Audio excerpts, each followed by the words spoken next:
toutes les entreprises doivent s'organiser pour faciliter le travail à distance. Et quand cela ne sera pas possible, elles devront adapter dès demain leur organisation pour faire respecter ces gestes barrières contre le virus, c'est-à-dire protéger. 16 mars 2020. La halte, la pause, l'arrêt. C'est l'interruption brutale de l'activité pour la majorité des Français, ainsi que pour les entreprises et les associations. Mais à la Halte du Cœur, il n'est pas question d'abandonner la mission de l'association. Et au contraire, elle doit continuer son activité coûte que coûte. Et pour ce faire, ils ont dû s'adapter.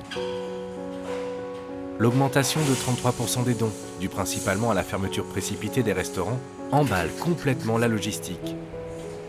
Des quantités astronomiques de nourriture ont été réceptionnées, stockées, déballées, réemballées, mis en palettes, restockées, rangées, dérangées, à en donner le tournis.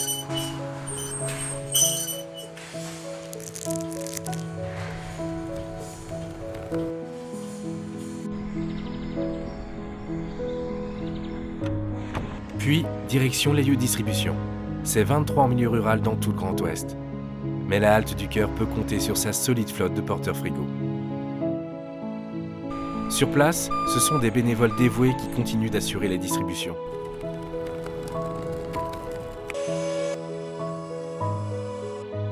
En parallèle, il a fallu protéger les bénévoles les plus fragiles et la Halte du Cœur a pu compter sur la mobilisation d'une centaine de nouvelles recrues très motivées.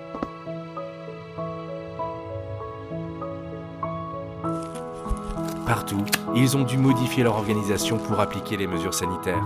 Des masques et du gel hydroalcoolique furent distribués et la distanciation sanitaire a été bien assurée.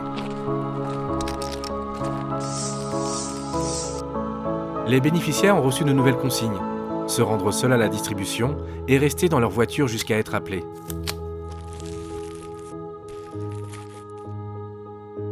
Les chauffeurs ont donc été équipés de mégaphones pour appeler à distance les bénéficiaires de l'aide alimentaire. Et les bénévoles ont été de nouveau réquisitionnés, mais cette fois-ci pour aider à porter les éléments du colis jusqu'aux voitures. Parce qu'un colis à porter seul, c'est lourd, et parfois même très lourd.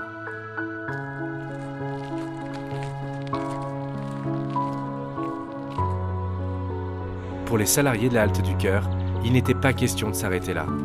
Alertés sur la difficulté d'approvisionnement de multiples structures d'aide alimentaire, ces brigadiers du cœur se sont employés pour faire profiter de leur force logistique et de l'accroissement des dons.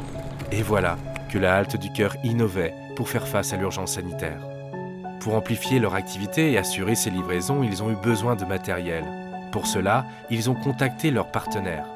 Et tous n'ont pas hésité à se mobiliser afin de fournir de multiples moyens. Des chambres froides, camions frigo, des assurances, des chauffeurs et matériel de manutention.